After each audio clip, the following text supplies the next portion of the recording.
Hey guys, welcome. It's Aurora with Lavender, Hazelwood.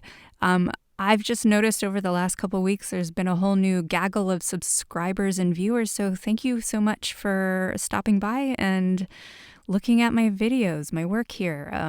I hope they're useful to you in some way. And feel free to comment and say hello so I know who you are, because the only person so far that has said hello is Dave. Hi, Dave. So I wanted to talk about altars because, it's the season of the witch, and altars are very much associated with magical people. And so here you go. Altars. There are so many ways to create them. They can be simple, with only one item, or they can be elaborate with many trinkets and meaningful jewels of the heart.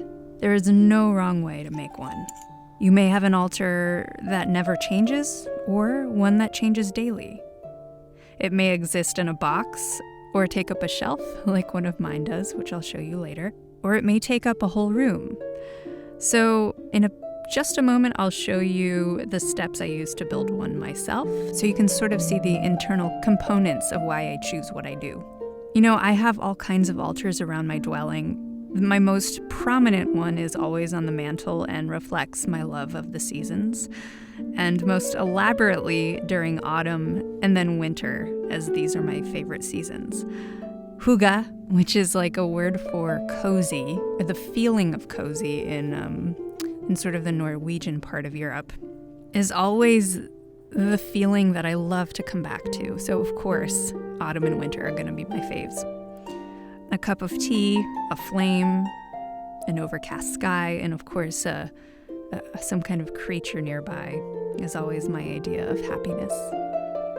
So over the ages, witches built altars to honor ancestors, deities, seasons, holidays, love, nature, you name it. Today, many of us still do this.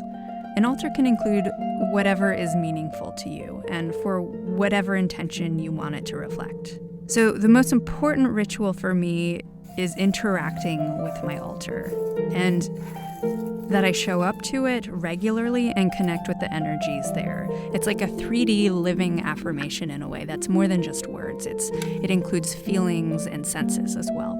So when I get the bug, the feeling that it's time to change, I start by taking everything off my old altar and cleaning it.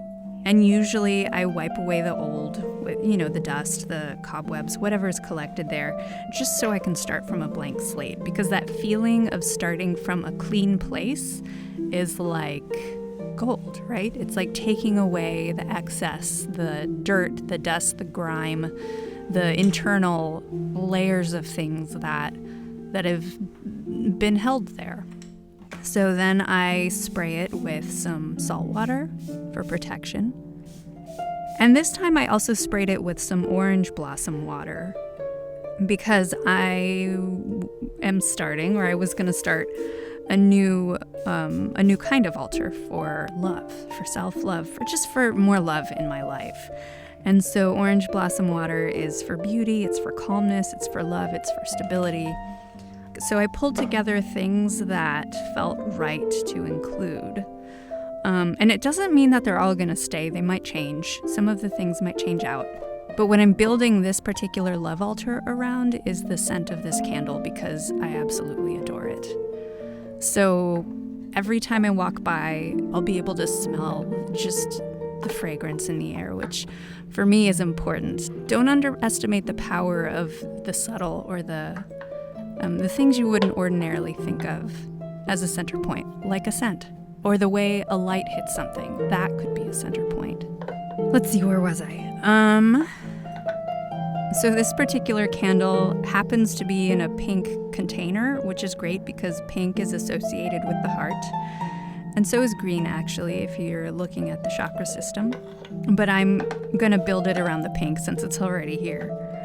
But honestly, this much pink makes me feel a little uncomfortable.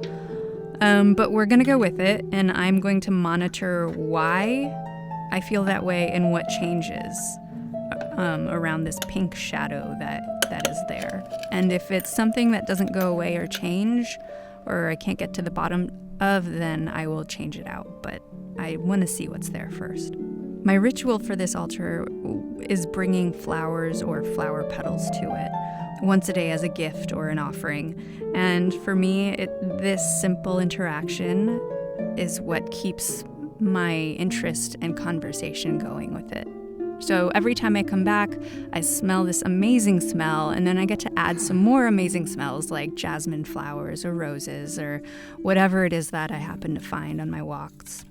And it's so feminine and girly that it makes me uncomfortable, but the feminine is what I'm striving to embrace more of and be more comfortable with. So it's perfect.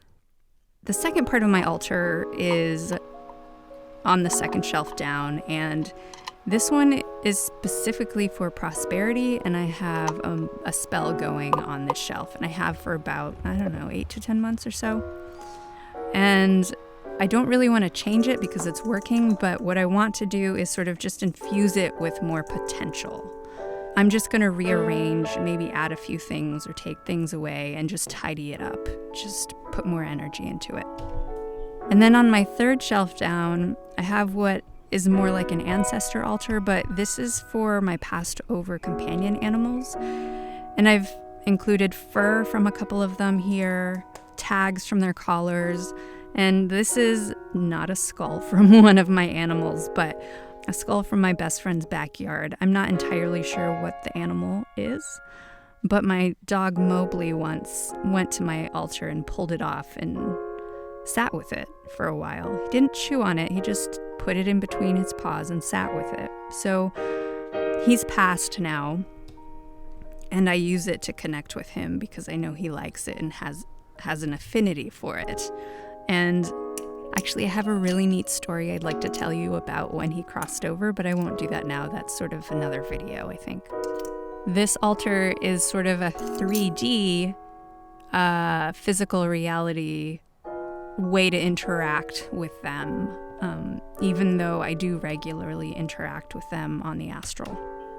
And I always like to add a plant as sort of like a rooting mechanism for my altars. It also helps me come back to it on a regular basis to water the plant, so it brings me back to the altar over and over and over again. So, thank you for watching if you've made it to the end, and show me yours if you have one. I would love to see it. I always get inspired by what other people do and how they create it because there's so many different ways. Anyway, say hi, and if you like the video, subscribe, and I will see you in the next one. Toodles. Mwah.